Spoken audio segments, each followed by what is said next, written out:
Com muito zelo a gente procura discernir aquilo que o Espírito está falando no meio da congregação. E fazer isso é uma tarefa que exige de nós muita humildade, porque se você caminha conosco, você já sabe, nós cremos em um Deus que fala, e fala de diversas maneiras, através dos seus filhos, amém? Então em um culto como esse, Deus pode estar confiando palavras que são para curar você, e essas palavras podem vir de um irmão que está do seu lado. Vaza! Essas coisas podem vir enquanto você está orando, da própria experiência com o Senhor Jesus, mas elas podem vir de uma palavra que vem daqui, como uma grande semeadura que atinge a vários corações de uma vez. Um monte de gente que estava, Agni, Camila também, que já estava na conta da Agni quase, né? Mais de 15 dias. Que bom ter você de volta, Camila. Mas o que eu quero dizer com isso? Nós temos um zelo aqui, irmãos. Se o Senhor te deu uma palavra e você se sente encorajado a compartilhá-la, nós sempre julgaremos se ela deve ser dita em público ou simplesmente ouvida no som que Deus já está emitindo no ambiente. Tem coisa que Deus diz a você que já está saindo da boca de quem está liberando algo. E o que a gente faz? A gente só diz amém.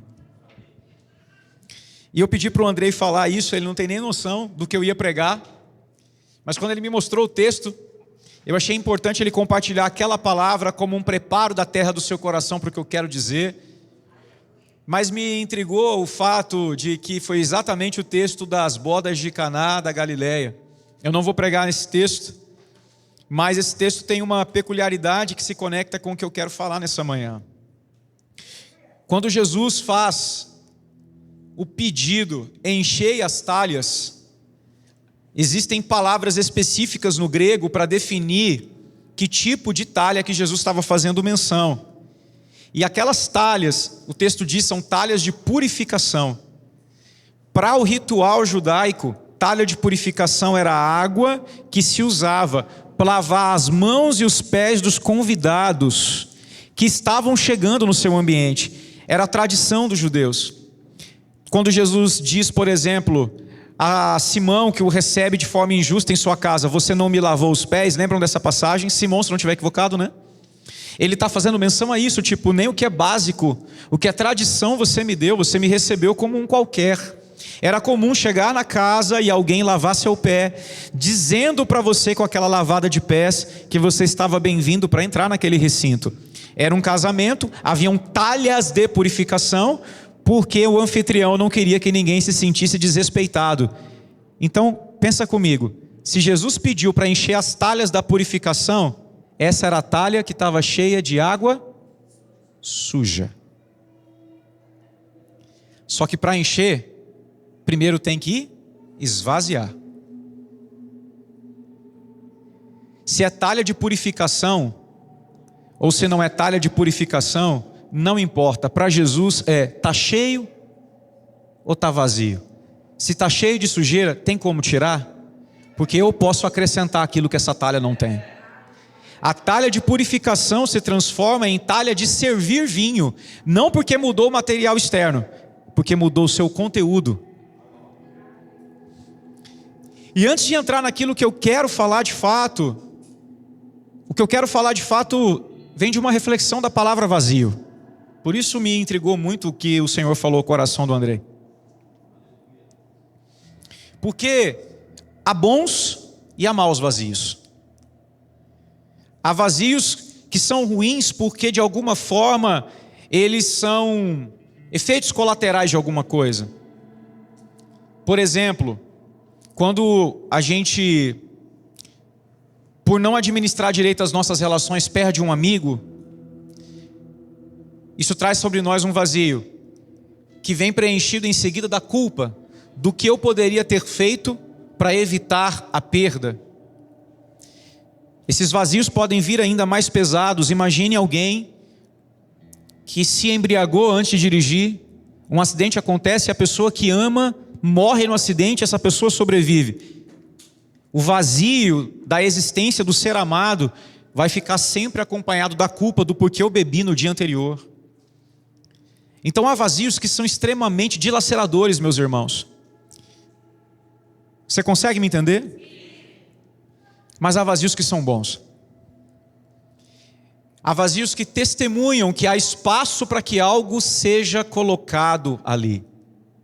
Há vazios que não dizem que algo que deveria estar ali foi tirado. Há vazios que dizem, tudo o que precisa estar aqui ainda não chegou. Consegue me entender? Consegue me entender? Uma coisa é o vazio da falta do que deveria estar e foi arrancado. Outra coisa é o vazio provocado pela substituição do que não deveria estar aqui, para entrar o que deveria estar.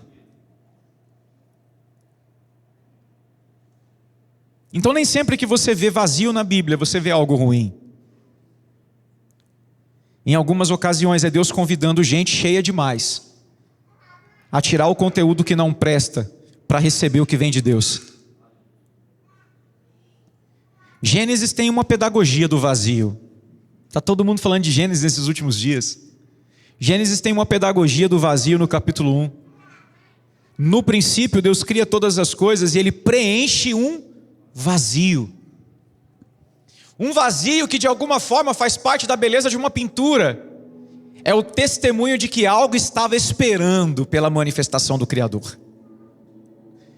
O vazio é a demonstração de que há um nada que de alguma forma é bom. É esse nada que diz, vem, haja luz.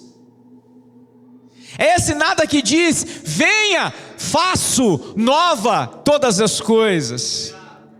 É a oportunidade, é o abraço estendido, é o peito aberto, é o coração disponível. São bons vazios. Há certos vazios, portanto, que possuem uma beleza. E Gênesis traz algumas belezas escondidas em vazios. Por exemplo, no estômago do homem criado, havia um vazio cotidiano, que deveria ser preenchido com as árvores cultivadas por ele. Mas em especial, haviam duas árvores, que ao serem comidas, definiriam o seu destino. A árvore da vida e a árvore do conhecimento do bem e do mal. A árvore da vida ele comeria muitas vezes, e é interessante pensar que a árvore da vida e a árvore do conhecimento representam duas naturezas. Isso é claro para você? A árvore da vida fala da natureza de Deus, compartilhada por meio da comunhão com o homem, enquanto a árvore do conhecimento da independência do homem, que não querendo ter relacionamento com Deus, será cheio de si mesmo. Então, uma árvore denota a ênfase em autopreenchimento. A árvore do conhecimento é preencha-se do conhecimento, do bem e do mal, você mesmo. Enquanto a árvore da vida é preencha-se da vida que está em outro. Só que se eu vou me preencher do que está no outro, eu tenho que me presumir uma coisa. Eu tenho que estar isso. Alguém arriscou? Tenho que estar vazio, disponível. Quando o homem decide ser como Deus, fazendo, ele se preenche de algo que deu origem a todo esse caos que estamos vivendo até hoje. O caos da humanidade caída em si mesma. Quando o homem come do conhecimento do bem e do mal, ele come de autopreenchimento, ele come de autoconfiança. Ele come do que muitas vezes chamamos de mérito. E autoconfiança é o oposto de...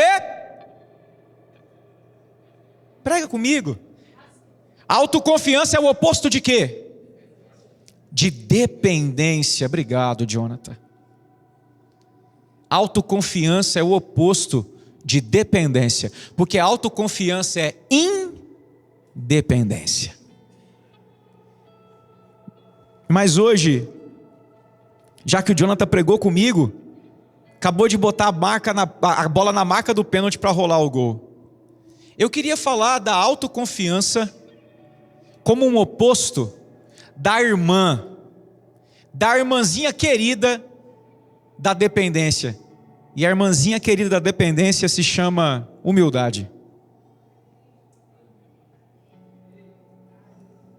Eu queria falar da irmãzinha da submissão, a irmãzinha da dependência, a humildade. E para falar sobre isso com você, eu queria pedir para você abrir comigo sua Bíblia no texto de Provérbios.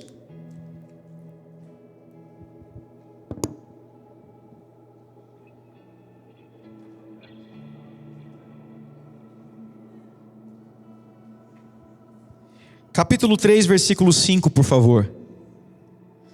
Aqui começa a nossa jornada e eu queria pedir para você, por favor, abrir seu coração nessa manhã. Porque meu desejo no Espírito não é falar de um lugar que eu possuo, mas de um lugar onde eu e você estamos, Cristo. Toda referência de humildade é Cristo. Provérbios capítulo 3, versículo 5 diz assim: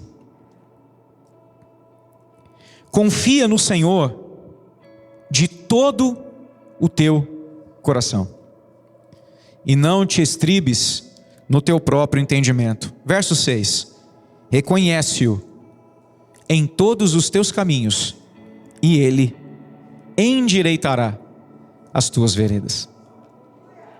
Confia no Senhor de todo o teu coração, e não te estribes no teu próprio entendimento. Reconhece-o em todos os teus caminhos, e Ele endireitará as tuas veredas. O que tem a ver esse texto com o ensino da humildade?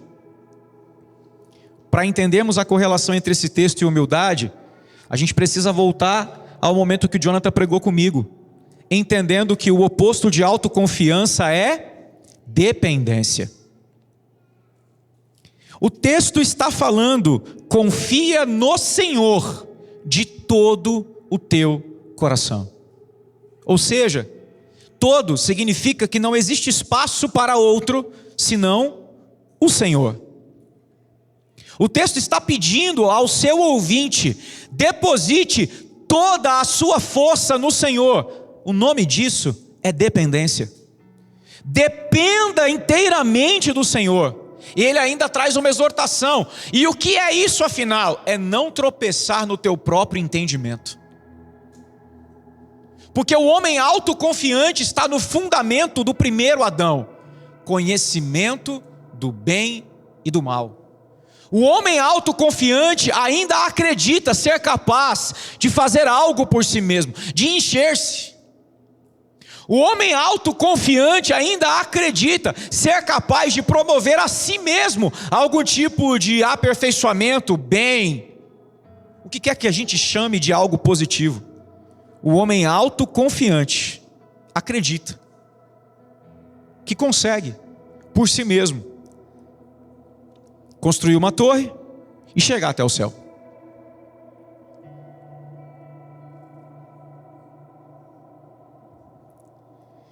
Se a humildade é a irmã da dependência e da submissão, a autoconfiança tem o mesmo DNA da arrogância e do orgulho.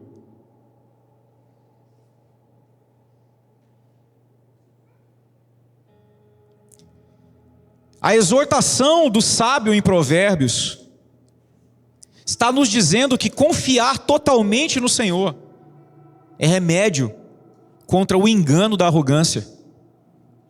Confiar totalmente no Senhor é a garantia, não de que faremos as coisas certas o tempo inteiro, porque não é sobre conhecimento do que é certo ou errado, do bem e do mal, mas nós teremos companhia íntegra, justa, agradável, para endireitar todos os nossos caminhos.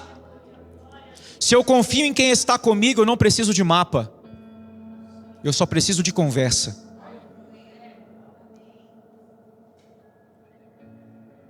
É disso que o texto está falando.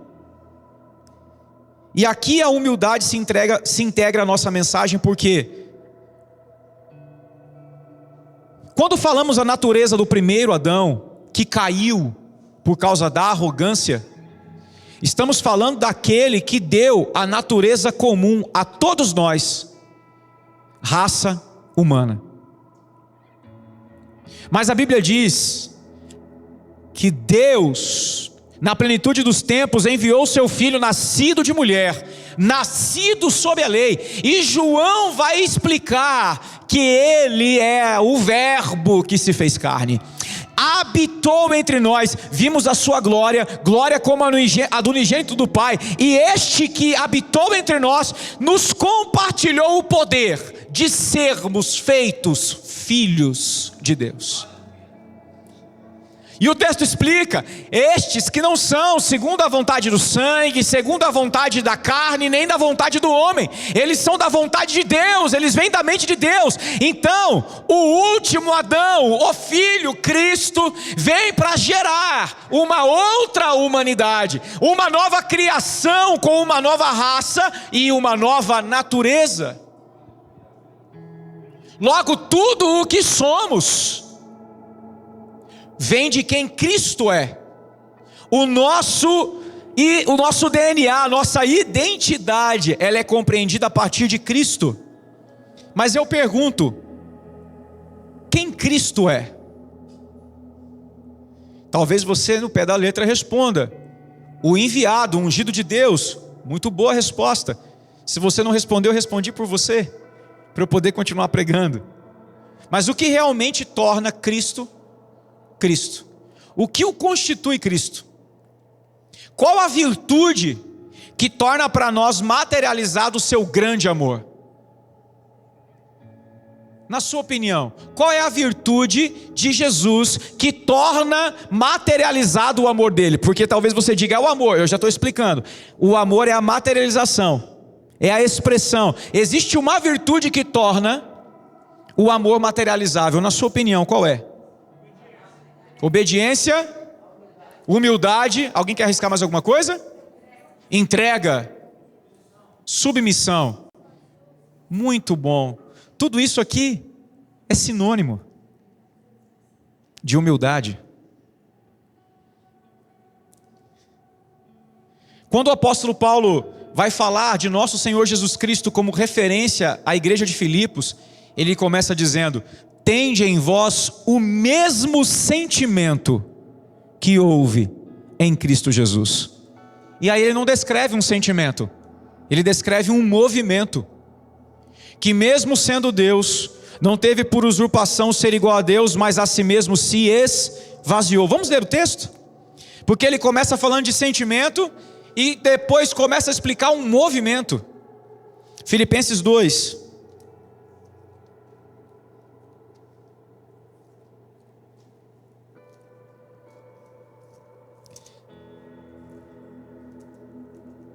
Diz assim a Escritura: tende em vós, ou melhor, meus irmãos, para fazer sentido, vamos começar do versículo 1, porque talvez você vá para esse texto com um pressuposto e não consiga entender aquilo que nessa manhã está sendo compartilhado. Eu preciso que você veja o texto falando por si. Filipenses 2. Se há, pois, alguma exortação em Cristo, alguma consolação de amor, alguma comunhão do Espírito, se há entranháveis afetos e misericórdias, completai a minha alegria, de modo que penseis a mesma coisa, tenhais o mesmo amor, sejais unidos de alma, tendo o mesmo sentimento. Nada façais por partidarismo ou vanglória, mas por... Deixa o texto falar por si mesmo. Considerando cada um os outros superior a si mesmo. Não tenha cada um em vista o que é propriamente seu, senão também cada um que é dos outros. Tende em vós o mesmo sentimento que houve em Cristo Jesus. Mas agorinha, qual foi o sentimento que ele exaltou? Humildade. Para explicar o sentimento de Jesus, o apóstolo agora anuncia para nós um movimento. Pois ele, subsistindo em forma de Deus, não julgou como usurpação ser igual a Deus, antes a si mesmo se esvaziou, assumindo a forma de servo, tornando-se em semelhança de homens e reconhecido em figura humana. Imagine esse movimento aqui, ó, é isso que Jesus está fazendo, ó. Descendo. Esvaziar é descer. A si mesmo se humilhou, tornando-se obediente até a morte, e morte de cruz. A obediência caminhando com a sua irmãzinha, humildade.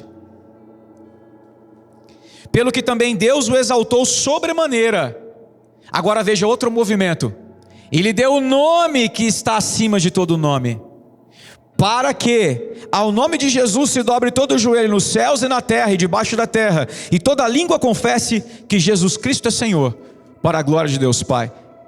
Paulo está nos mostrando esse movimento, a fim de que o Deus Pai faça este movimento. Então eu pergunto, qual a virtude que torna para nós materializado o grande amor de Deus Pai por meio de Jesus Cristo? A humildade de Jesus Cristo. Porque é possível, meus irmãos, ser obediente e arrogante, quando eu julgo ser conveniente obedecer. Mas não é possível ser humilde e ser desobediente, porque a humildade tem a ver com essa sujeição ao outro. Cristo é a expressão do Deus humilde.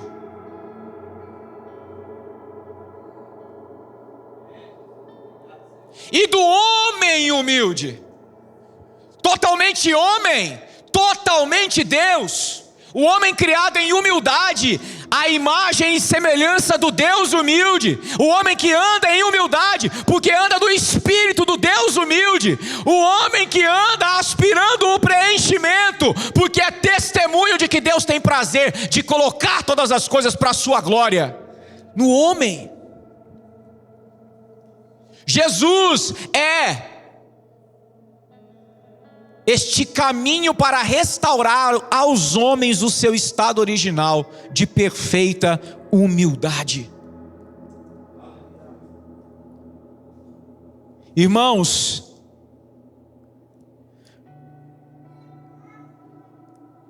a autoconfiança introduzida na queda, o orgulho introduzido em nossa natureza na queda, fez a redenção necessária. Nós jamais poderíamos ser cheios de vinho, se primeiro não jogasse fora o lixo do nosso interior. O orgulho faz a redenção necessária, porque o orgulho é a declaração de independência, de autopreenchimento. Na nossa compreensão da necessidade de redenção está esse processo de crescimento espiritual, porque quanto mais eu percebo que estou cheio de mim, mais eu dependo da redenção para me esvaziar, mais eu dependo da presença para me limpar, mais eu busco para vazio ser.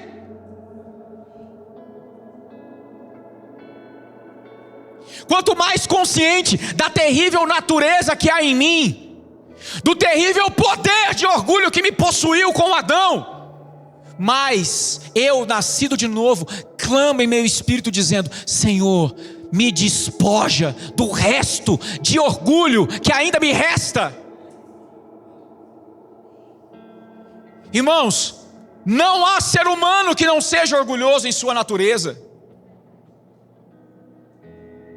Talvez você ache que não seja, porque o seu referencial de orgulho é alguém mais amadurecido no orgulho. Mas não se engane, você e eu, caídos, somos orgulhosos. Você e eu, remidos, precisamos ser livres do orgulho que opera em nossa carne, mas não mais governa o nosso interior. Você consegue me entender? Está comigo?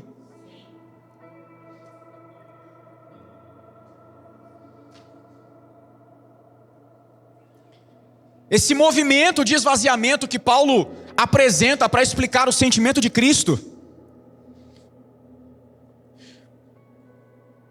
testemunha para nós, portanto, que humildade é a expressão de quem Cristo é, mas é a demonstração também do que o torna habilitado para ser honrado pelo Pai. Isaías capítulo 53, o poema do servo sofredor, está no meio de uma sequência de textos em Isaías, que começam do capítulo 32 em diante, que são os poemas do servo, mais os textos do reino de Deus. Todos eles vêm falando de Deus de forma poderosa, portentosa, vindo e destruindo seus inimigos, estabelecendo o reino de paz, trazendo ordem e justiça, e no meio disso, o seu ungido sofre, morre e é humilhado. E Deus gosta disso.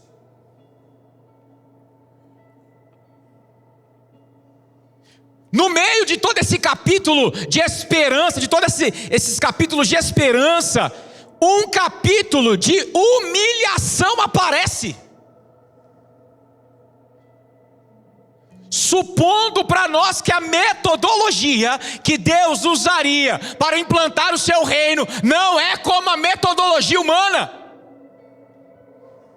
Metodologia, Rafa, essa palavra é estranha para nós. Aqui eu estou sendo intencional, porque quando Jesus diz eu sou o caminho, ele usa a expressão ego emi metarodos, que nós traduzimos como eu sou o caminho. Metarodos é a palavrinha que surgiu método no seu idioma. Jesus está dando uma resposta para a nossa geração cheia de respostas para tudo. Quer método? Anda em mim. Eu sou o métodos de Deus. Vocês abandonaram a companhia e trocaram por respostas de certo e errado. Eu estou de volta para vos reapresentar a jornada. Cristo enquanto caminho nos convida a voltarmos ao lugar de humildade.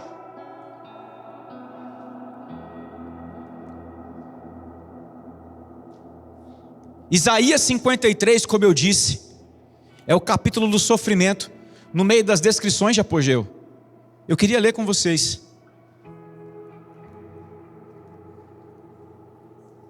O Espírito Santo traga sobre nós luz sobre esse tema. Porque talvez enquanto o Senhor está lançando semente aqui, o nosso inimigo tente roubar. Nós repreendemos as aves de rapina.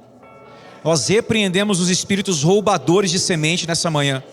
Nós repreendemos que toda palavra caia em boa terra, em nome de Jesus. Não seja sufocada pelo amor às coisas dessa vida, e nem fique sem criar raiz, em nome de Jesus.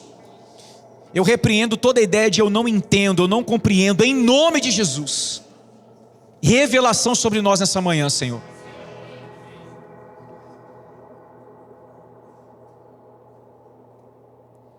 Isaías 52, antes de ler o 53, verso 13. Eis que o meu servo procederá com prudência, será exaltado e elevado e será muito sublime. Uma promessa de exaltação do servo fiel que estabeleceria o reino. Como pasmaram muitos à vista dele, pois o seu aspecto estava muito desfigurado, mais do que de outro qualquer, e a sua aparência mais do que os outros filhos dos homens, assim causará admiração às nações. E os reis fecharão a sua boca por causa dele, porque aquilo que não lhes foi anunciado verão, e aquilo que não ouviram entenderão. Como assim? Deus estabelece o seu poder por meio de um homem humilhado. A gente nunca viu isso. Quem deu crédito à nossa pregação? A quem foi revelado o braço do Senhor? Porque foi subindo como renovo perante ele, como raiz de uma terra seca. Não tinha aparência nem formosura. Olhámo-lo, mas nenhuma beleza havia que nos agradasse. Era desprezado, o mais rejeitado entre os homens, homem de dores e que sabe o que é padecer. Como um de quem os homens escondem o rosto, era desprezado, e dele não fizemos caso. Certamente ele tomou sobre si as nossas enfermidades, e as nossas dores levou sobre si. Nós o reputávamos por aflito, ferido de Deus e oprimido. Mas ele foi traspassado pelas nossas transgressões e moído pelas nossas iniquidades. O castigo que nos traz a paz estava sobre ele, pelas suas pisaduras fomos sarados. Todos nós andávamos desgarrados como ovelhas, cada um se desviava pelo caminho, mas o Senhor fez cair sobre ele a iniquidade de nós todos. Ele foi oprimido e humilhado, mas não abriu a boca, e como cordeiro foi levado ao matadouro, e como ovelha muda perante os seus tosqueadores, ele não abriu a boca. Por juízo opressor foi arrebatado, e da sua linhagem quem dela cogitou? Porquanto foi cortado da terra dos viventes, por causa da transgressão do meu povo foi ele ferido. Designaram-lhe a sepultura com os perversos, mas com o rico esteve na sua morte, posto que nunca fez injustiça, nem dolo algum se achou em sua boca. Todavia, ao Senhor agradou moê-lo, fazendo-o enfermar. Quando ele der a sua alma como oferta pelo pecado, verá a sua posteridade e prolongará os seus dias, e a vontade do Senhor prosperará nas suas mãos. Ele verá o fruto do penoso trabalho de sua alma e ficará satisfeito. O meu servo justo, com seu conhecimento, justificará a muitos, porque as iniquidades deles levará sobre si. Por isso eu lhe darei muitos como a sua parte, e com os poderosos repartirá ele o despojo. Porquanto derramou a sua alma na morte, foi contado com os transgressores. Contudo, levou sobre si o pecado de muitos, e pelos transgressores intercedeu. Humildade.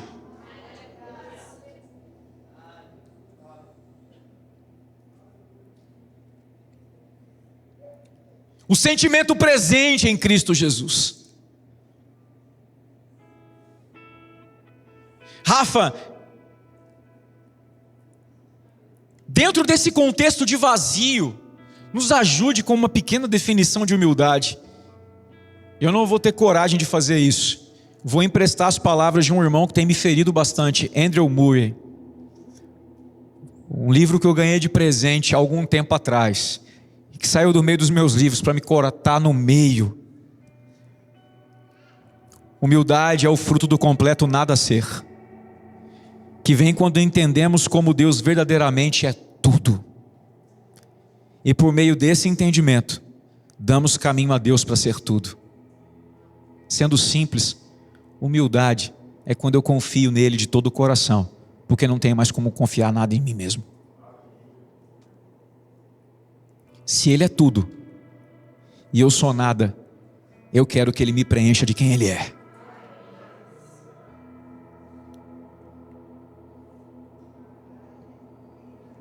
A humildade é o lugar da plena dependência de Deus, meus irmãos. E ela está presente em vários lugares da Escritura como um grande segredo que muitas vezes passa batido aos nossos olhos.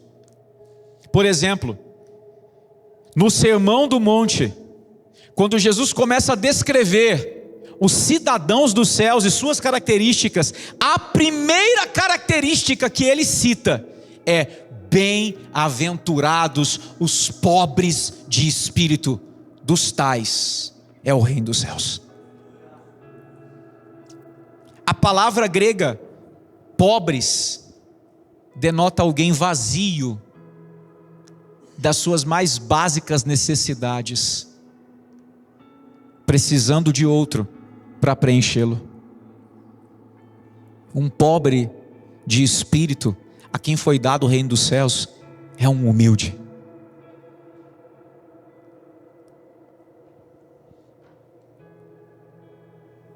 Paulo escrevendo a Timóteo, um jovem ministro, sendo afrontado em sua juventude por aqueles que ele liderava, gente que dizia: você é menino demais para estar nessa posição de autoridade. Paulo encoraja dizendo: não despreze o dom que há em ti, mas modula o seu coração, ensinando um segredo escondido no que Paulo chama de o mistério da piedade. Abra comigo 1 Timóteo capítulo 3, por favor.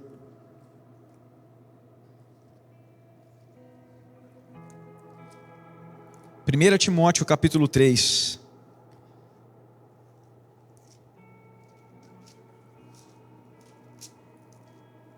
Diz assim, a partir do verso 14.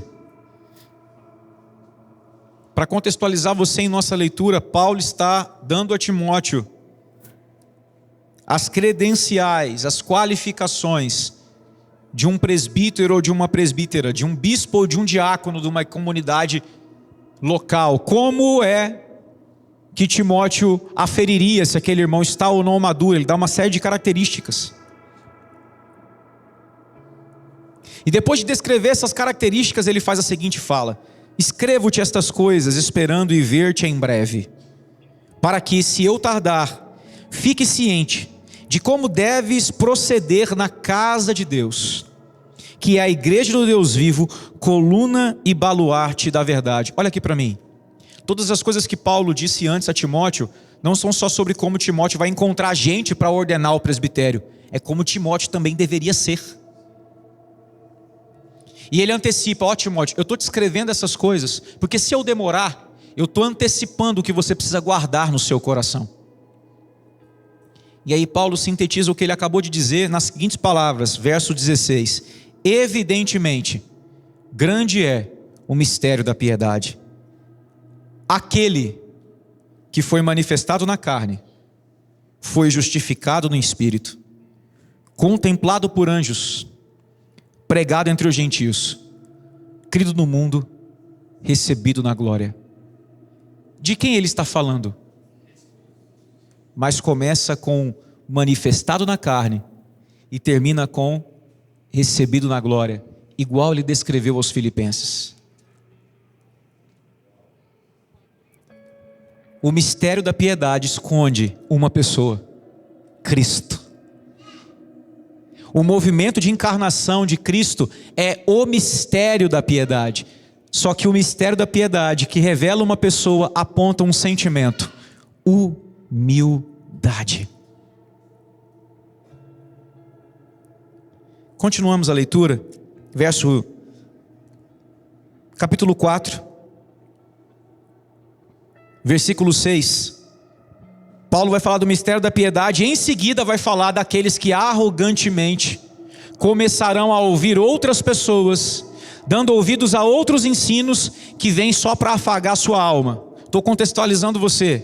E aí, para prevenir Timóteo e a igreja desse engano, ele diz, verso 6 do capítulo 4, é o mesmo contexto ainda: expondo estas coisas aos irmãos, serás bom ministro de Cristo Jesus, alimentado com as palavras da fé e da boa doutrina que tens seguido, mas rejeita as fábulas profanas e de velhas caducas. Essas histórias davam um pseudo senso de conhecimento a quem as contava. Paulo diz: rejeita estas e faça o quê?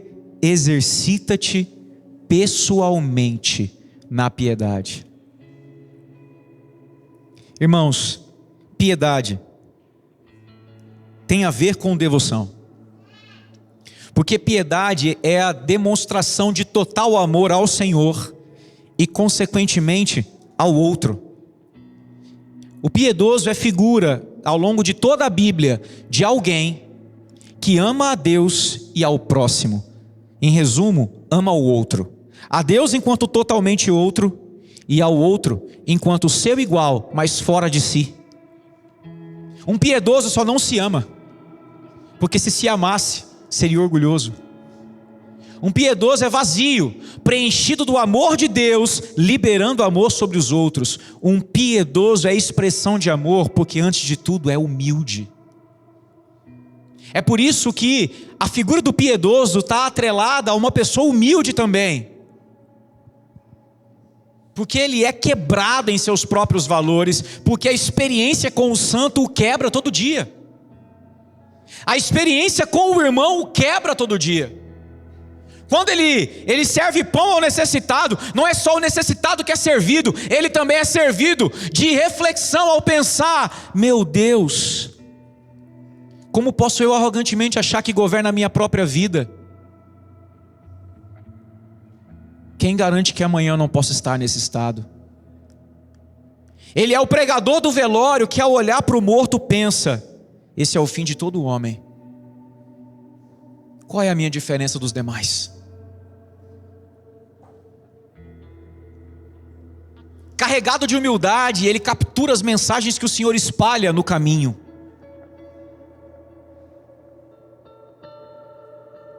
Ele captura a essência do mistério da piedade. Se o mistério é Cristo, em Cristo há uma virtude proeminente: humildade.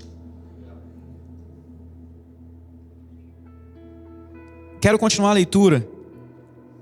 Exercita-te pessoalmente na piedade, verso 8: pois o exercício físico para pouco é proveitoso, mas a piedade para tudo é proveitosa, porque tem a promessa da vida que agora é e que há de ser. Fiel esta palavra e digna de inteira aceitação. Ora, é para esse fim que labutamos e nos esforçamos sobremodo, porquanto temos posto a nossa esperança no Deus vivo, Salvador de todos os homens, especialmente dos fiéis. Ordena e ensina estas coisas. Eu já disse que a humildade é o sentimento presente em Cristo, a primeira virtude do Sermão do Monte, a essência escondida no mistério da piedade, e é a primeira virtude dentre tantas que Pedro cita como sendo o caminho para a frutificação e crescimento espiritual. Quero ler mais um texto com vocês. 1 de Pedro, capítulo 1, versos 3 a 11. Tenha paciência comigo, meus irmãos. Hoje eu quero falar pouco, deixar a Bíblia falar. Primeira carta de Pedro, capítulo 1, dos versos 3 ao 11.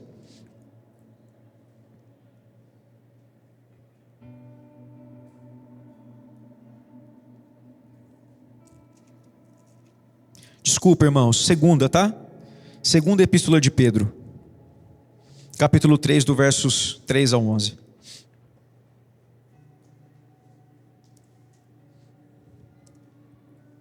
Diz assim: visto como, vou deixar você encontrar para você ler comigo.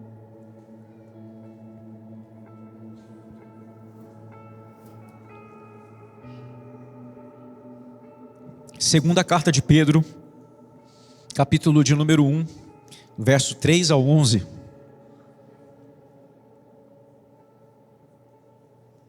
Diz assim: visto como, pelo seu divino poder, nos tem doados todas as coisas que conduzem à vida e à piedade, pelo conhecimento completo daquele que nos chamou para a sua própria glória e virtude, pelas quais nos têm sido doadas as suas preciosas e muito grandes promessas, para que, por elas vos torneis coparticipantes da natureza divina, livrando-vos da corrupção das paixões que há no mundo. Por isso mesmo, vós, reunindo toda a vossa diligência, associai com a vossa fé a virtude. Com a virtude, o conhecimento. Com o conhecimento, o domínio próprio. Com o domínio próprio, a perseverança. Com a perseverança, a piedade. Com a piedade, a fraternidade. Com a fraternidade, o amor.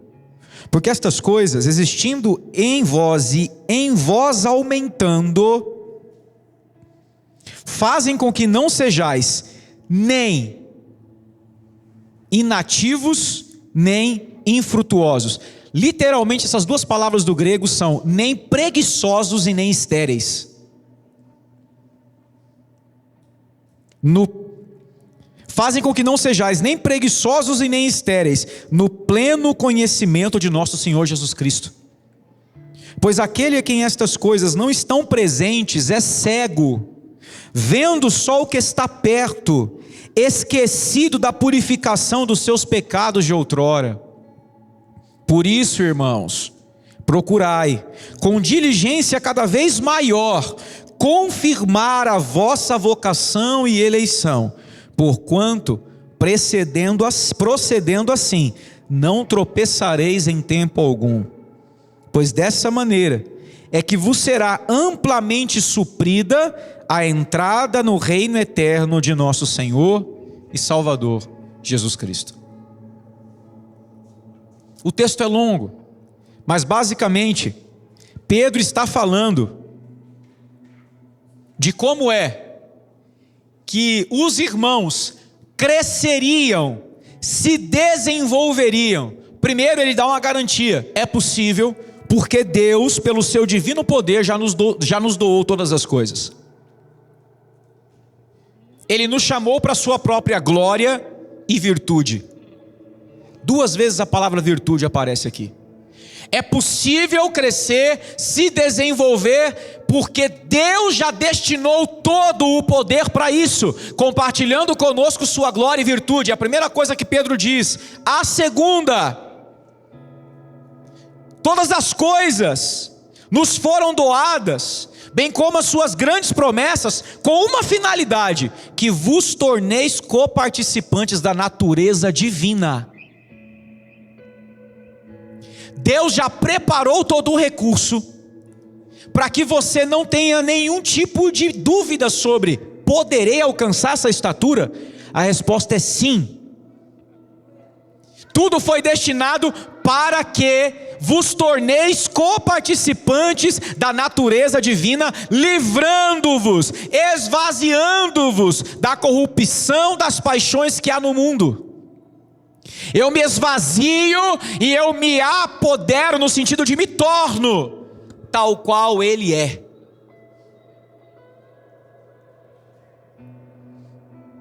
Então ele diz o seguinte: a vida é possível por causa do poder disponível. A piedade, a busca é possível por causa do poder disponível. Amá-lo é possível porque Ele antes amou e destinou o caminho para ser amado. Amar o outro é possível porque Ele está em nós e por meio de nós destilará amor.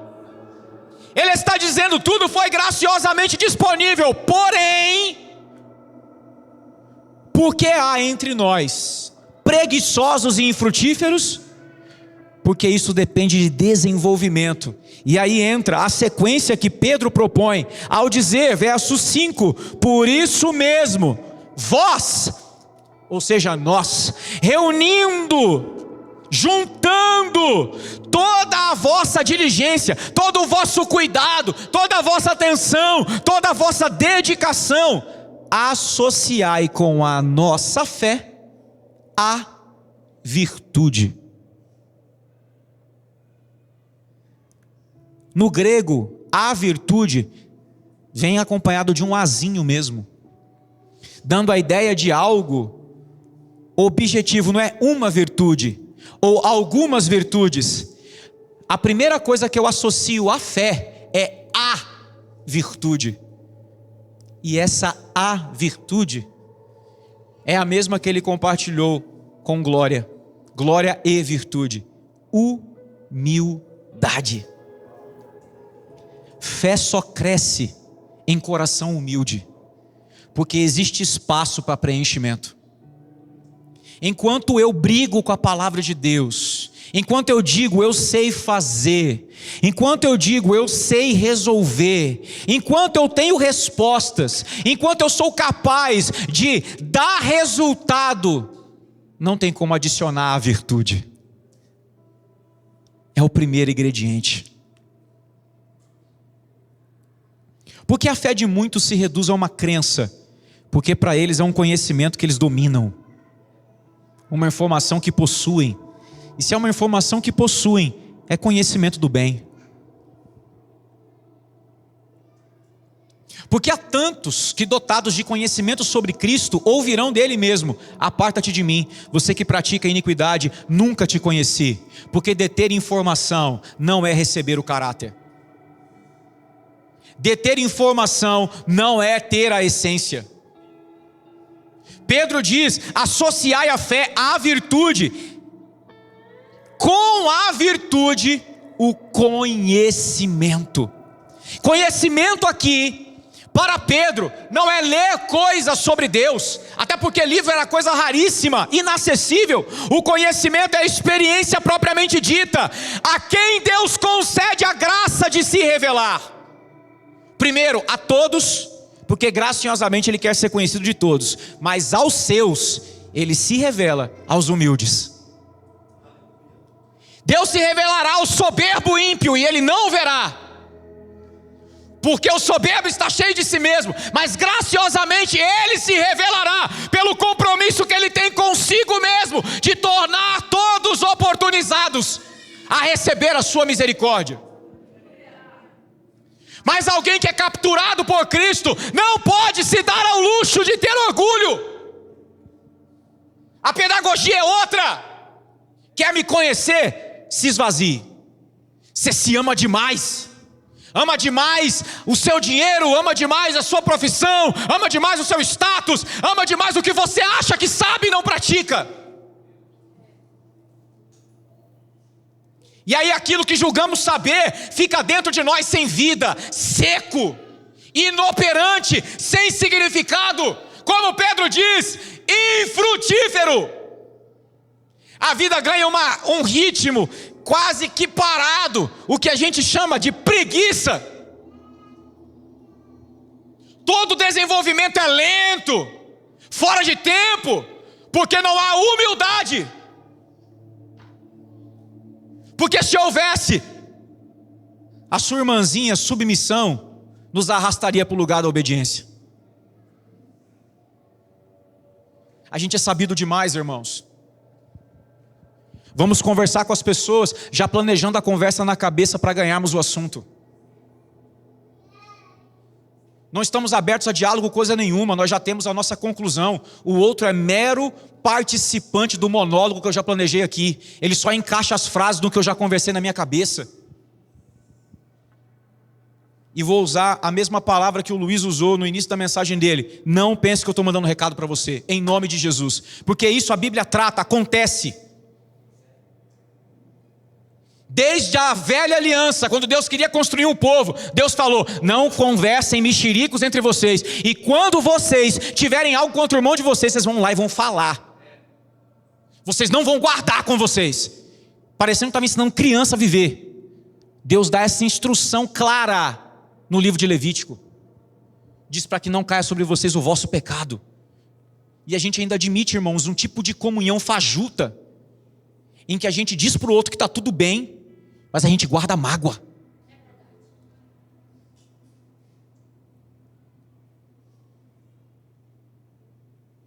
A gente ainda se ofende, irmãos, sendo que o único que tem o direito de se ofender, não se ofendeu, mas como ovelha muda, levou sobre si toda ofensa, como você acabou de ler comigo. Se Jesus levou toda ofensa sobre si, não sobrou ofensa para nós. Mas a gente se apega tanto a quando alguém erra com a gente, e agarrado na arvorezinha do conhecimento do bem e do mal, a gente diz: agora eu tenho a oportunidade de fazer o que é certo, mostrando para essa pessoa o quanto ela é ruim.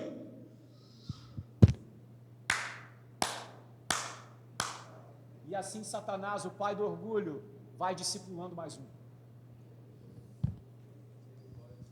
Porque o orgulho não começa com o homem, começa na queda dele, que cheio de si, mostra para o homem que é possível ser cheio de si também. A Escritura diz que Satanás é cheio de todo orgulho.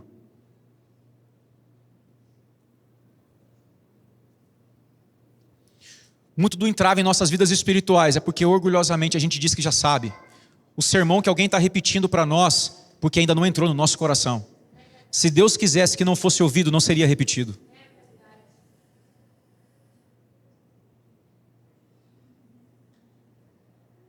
Quantos de nós cairíamos de joelho dizendo: obrigado, Senhor, por essa palavra, que eu já sei até o versículo que o irmão vai citar em seguida. Como se repetir na era do novo fosse a demonstração do não saber.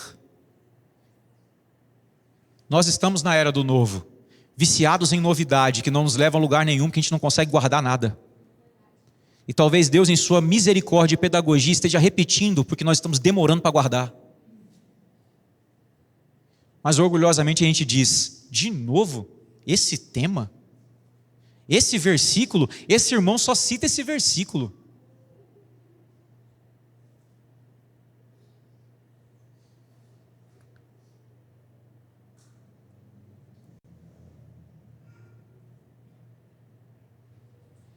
Nossas decisões já tomadas, que só são comunicadas,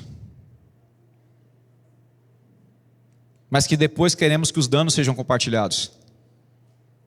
Nós já estamos cheios de decisão, nós já estamos cheios de convicção. Não há espaço para que ninguém plante em nós uma pergunta. Se for para ficar falando, não estou a fim de ouvir não, hoje eu não estou a fim de ouvir não. Estou aqui por obediência. Já falaram assim com você, Rafa? Graças a Deus não, mas pode ser que um dia falem.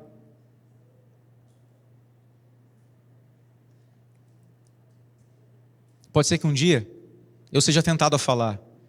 Foi por isso que Deus usou o irmão Andrew Murray para ferir meu coração e dizer: sente-se no seu lugar de vazio e aproveite a estrada, porque eu só encho os que têm coração humilde. Caminhando para o encerramento, eu falei que a humildade é o sentimento presente em Cristo, a primeira virtude citada no Sermão do Monte, a essência do mistério da piedade, a primeira virtude da sequência de Pedro, e por fim, a raiz que nos aprofunda no amor divino. Abra comigo sua Bíblia em Colossenses 2. Eu confesso para vocês, irmãos, que eu não sei como esse sermão terminaria, no sentido de se faria apelo, se eu só entregaria o microfone ao próximo irmão para terminar o culto. Porque eu não estou, sinceramente, nessa manhã, preocupado em falar do quanto eu sou humilde. Não julgo ter alcançado. Mas falar do quanto Cristo é humilde tem que constranger todos nós. Se o nosso silêncio for diante da santidade da presença do Deus humilde, amém. A gente precisa sair daqui arrebentado, irmãos, repensando o nosso jeito de viver. Nós lidamos com um Deus humilde que todos os dias vem ao nosso encontro e a gente o rejeita.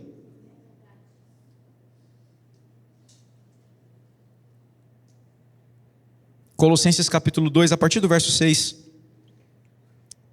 Ora, como recebestes Cristo Jesus, o Senhor, assim andai nele. Nele enraizados e edificados, e confirmados na fé, tal qual como fostes instruídos, crescendo em ação de graças. Verso de número 18 agora, por favor. Mesmo capítulo. Ninguém se faça árbitro contra vós outros, pretextando humildade e culto dos anjos, baseando-se em visões, cheio de si mesmo, sem motivo algum em sua carnalidade. Presta atenção aqui, antes de acabar a leitura. Paulo está falando que tem um tipo de gente que tem uma falsa humildade, cara de humildade, jeito de humildade, mas dentro de si é cheio de carnalidade. Porque não tem como ser humilde sendo cheio. De si mesmo, não. E a sabedoria deles vem das revelações que eles têm. Porque o texto diz, culto de anjos se baseando em visões. Deus falou comigo. Deus me mostrou. Deus me revelou. E assim ele se fecha para qualquer exortação. Ela se fecha para qualquer exortação. Paulo está dizendo, cuidado com essas pessoas.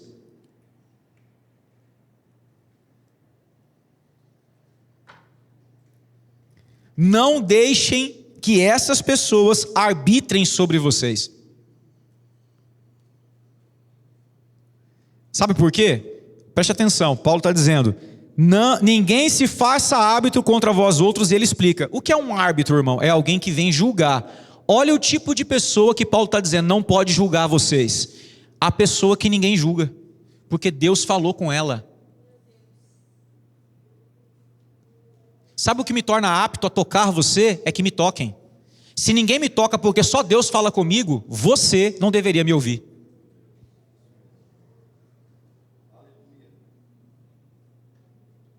Se só a mensagem vinda do céu exorta você, você não tem poder para ensinar nada.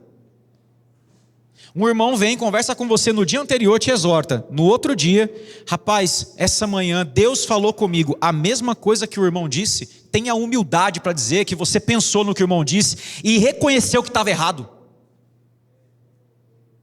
Porque jogar para Deus é continuar orgulhoso. Como se só Deus mesmo pudesse tocar você. Mas a você Deus não toca, Deus enfrenta. A você ou a mim nesse estado Deus tem que humilhar. Porque ele diz, eu resisto ao soberbo e exalto o humilde. Continuando a leitura. Não, olha só irmãos, isso é muito forte. Sem motivo algum na sua mente carnal e não retendo a cabeça, do qual todo o corpo, suprido e bem vinculado por suas juntas e ligamentos, cresce o crescimento que procede de Deus. Eu vou ler de novo, porque senão fica sem sentido. Ninguém se faça árbitro contra vós outros, pretextando humildade e culto dos anjos, baseando-se em visões, enfatuado, sem motivo algum na sua mente carnal, e não retendo a cabeça, do qual todo o corpo, suprido e bem vinculado por suas juntas e ligamentos, cresce o crescimento que procede de Deus. Irmãos, não reter a cabeça aqui é o que não deve ser feito. Porque ele diz, não ouvir os que pretestam, não deixem arbitrar, e está explicando, não retendo a cabeça, os que fazem isso não retêm. Reter a cabeça é reter a consciência de Cristo no corpo. Ele está dizendo, retenham a cabeça, mas se Cristo é o mistério da piedade, e nele está escondida a humildade, reter a cabeça é reter humildade. Por isso aqueles lá não tinham autoridade para falar a ninguém, porque perderam o cabeça.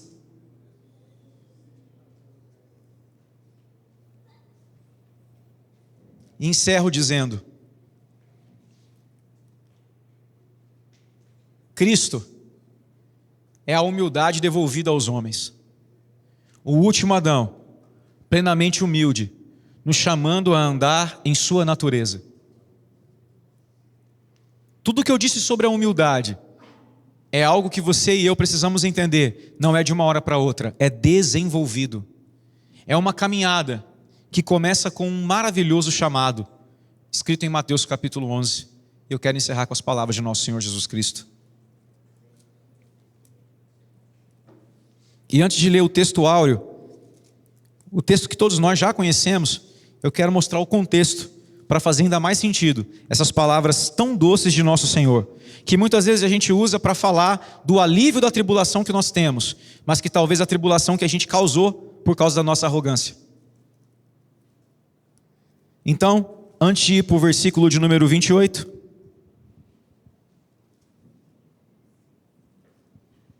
eu quero começar no início do raciocínio, o início da perícope, verso 20. Como eu te pedi, tem paciência comigo. Hoje eu só quero que a palavra fale ao nosso coração. Passou então Jesus a increpar as cidades nas quais ele operara numerosos milagres pelo fato de não terem se arrependido. Incredulidade, autoconfiança, que o fizeram ser rejeitado nessas cidades. Ai de ti, Corazim, ai de ti, Betsaida, porque se em Tiro e em Sidom se tivessem operado os milagres que em vós se fizeram, há muito que elas teriam se arrependido com pano de saco e de cinza. Contudo vos digo, no dia do juízo, haverá menos rigor para Tiro e Sidom do que para vós outras. Tu, Cafarnaum, elevar-te-ás porventura até o céu? Descerás até ao inferno. Irmãos, a arrogância é um sentimento do inferno, vindo do próprio diabo para nos manter lá. Jesus está dizendo, vocês estão achando que vocês vão subir? E aqui não é subir de arrebatamento, que muita gente pensa não. É o oposto entre, vocês acham que vocês são dessa natureza? Não, vocês são de outra. Descerás até ao inferno. Porque se em Sodoma se tivesse operado os milagres que em ti se fizeram, teria ela permanecido até o dia de hoje. Digo-vos, porém, que menos rigor haverá no dia do juízo para com a terra de Sodoma do que para contigo. Por aquele tempo, exclamou Jesus, graças te dou, ó Pai, por aquele tempo dessas palavras. Graças te dou, ó Pai, Senhor do céu e da terra, porque ocultaste estas coisas aos sábios e instruídos e as revelaste aos pequeninos.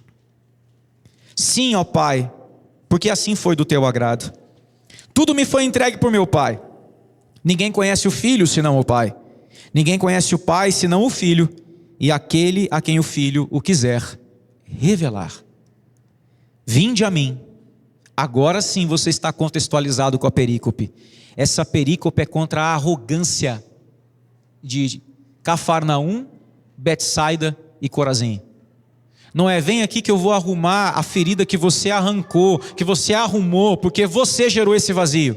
Muito embora a misericórdia de Deus o faça, aqui ele está chamando os humildes a um lugar.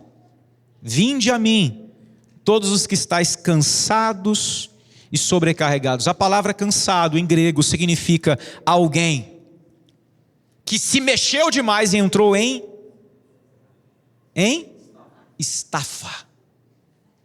Sabe quem é o cansado? O cansado é o cara que se esvaziou de si mesmo, ele não aguenta mais ser quem ele é. Chega, Deus, eu entrei em falência, Senhor. Prazer, eu sou o cansado. Eu não aguento mais me esforçar, eu não aguento mais tentar resolver com as minhas forças. Prazer, Senhor, eu declaro falência, eu não tenho conhecimento. Eu sou um idiota, eu sou um ignorante, eu sou um tolo. Esse sou eu, Senhor. E sobrecarregados, é pesada demais a mentira de achar que eu posso governar a mim mesmo. Eu vos aliviarei. Tomai sobre vós o meu jugo e aprendei de mim. De mim significa que Cristo é o ensino. Aprendei de mim, porque sou manso e humilde de coração. Essa é a minha natureza, e achareis descanso para a vossa alma. Meu jugo é suave, o meu fardo é leve.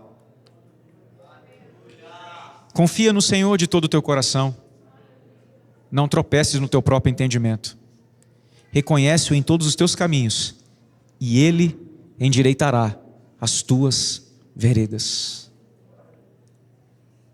Eu não quero outra coisa para mim, meus irmãos. Eu quero ser humilde como meu Senhor o é.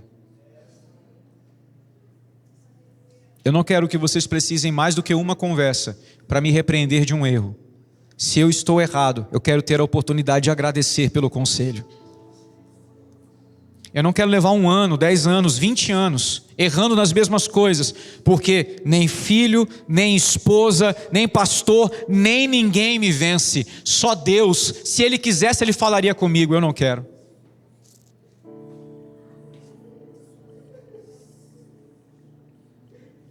Se essa é a virtude do meu Senhor, se essa é a beleza que há no ser de Deus,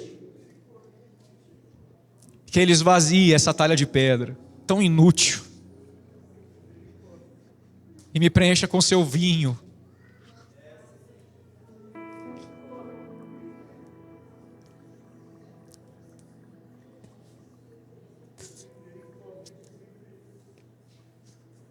Manso e humilde.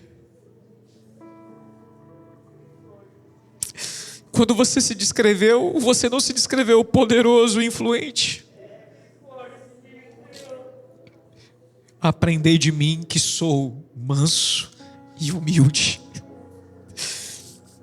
o servo sofredor.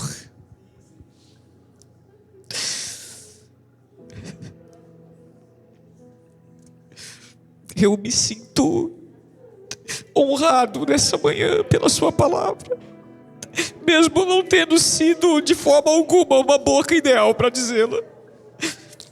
Longe de mim, Senhor. Eu sou um homem de impuros lábios.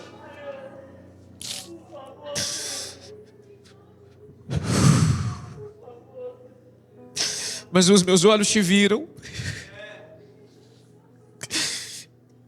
Ai de mim, Senhor, ai de mim que eu vou perecendo.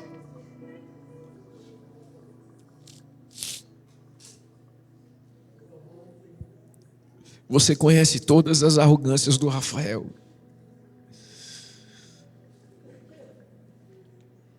Você conhece todas as arrogâncias dos nossos irmãos, dos meus irmãos, de todos nós, Senhor. Espírito Santo, você lida com essa sujeira nossa todo dia. Batiza-nos de um santo vazio, daqueles bem oportunos para você dizer: haja luz.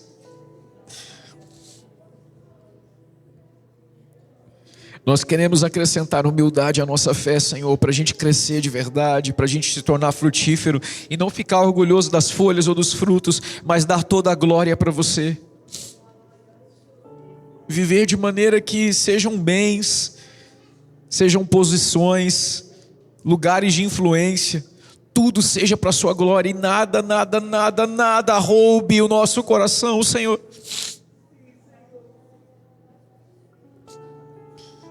Que as pessoas nos conheçam pela nossa humildade. Nós queremos encarnar o mistério da piedade, manifestado na carne, justificado no Espírito, é por dentro. Ainda que o corpo estivesse sendo tratado como de um ladrão, o interior era de um homem santo de Deus,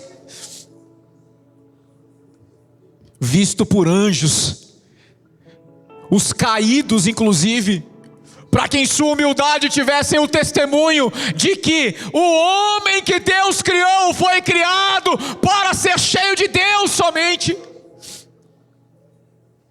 visto por anjos, para que houvesse o testemunho de que é possível obedecer em amor, não por força, visto por anjos para dizer aos que permanecem diante do Senhor e aos que caíram de sua presença, que os homens escolheram esvaziar-se a partir de Cristo, seguindo seus passos para se encherem da glória de Deus. Crido no mundo, para que a nossa humildade seja uma constrangedora mensagem ao mundo, que os faça pensar que sim, existe um tipo de gente na terra ainda,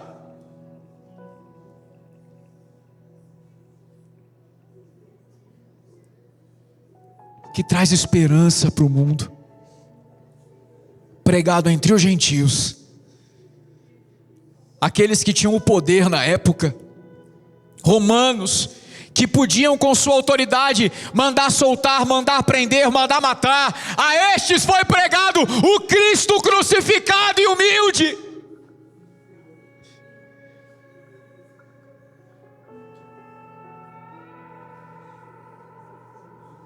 recebido na glória, porque é só isso que nos basta. A nossa glória, Senhor,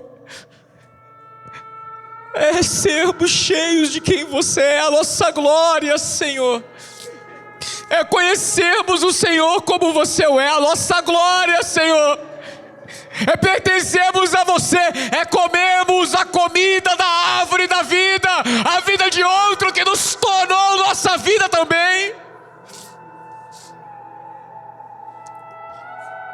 Nessa manhã eu estou aqui com os meus irmãos como um entre eles, Senhor, como um igual, que te pede: enche-nos de vazio, o vazio da humildade, do nada ser, do coração entregue que não tem resistência, que enraizado em seu amor, cresce. Ah, Senhor, se as raízes de Adão são o orgulho, a nossa raiz é a humildade, e nós queremos afundar a nossa humildade em seu amor, penetrar em seu amor, como escreve Paulo ao povo de Éfeso: arraigados, enraizados e alicerçados em amor, para que possais compreender Nós queremos humildemente entrar em seu amor, desfrutar de todo o seu amor, sem nenhum tipo de reserva em nós, sem nenhum tipo de conteúdo em nós, que o seu amor preencha toda a nossa existência, Senhor, enraizados em seu amor, para não sermos o tipo de palavra, o tipo de gente que morre porque não tem raiz, Senhor.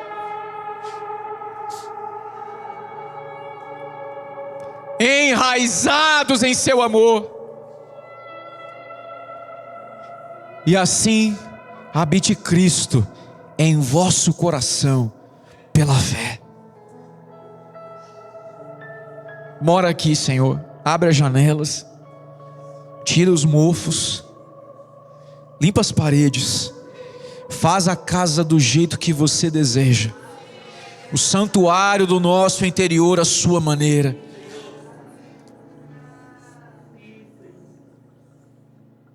Cria em nós, ó Deus, um coração puro.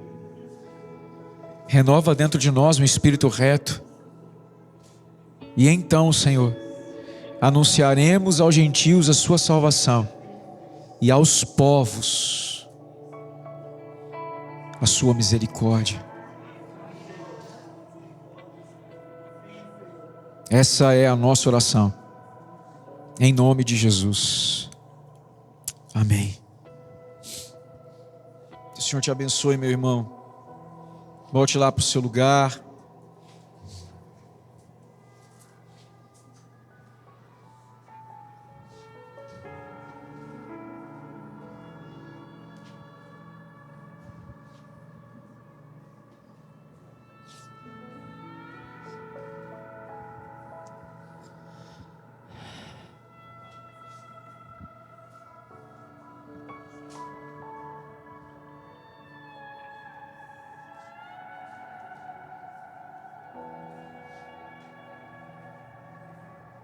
Graças a Deus, meus irmãos.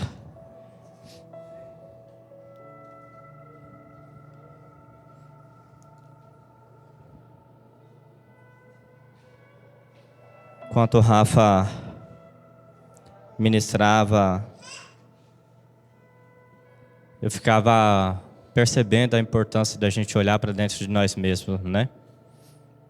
E perceber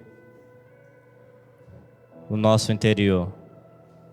Como é tênue essa linha e a gente corre o risco de estar pairando sobre o orgulho, achando que estamos sendo humildes. Rafa, se me permite, eu quero ler só mais um versículo, meu irmão.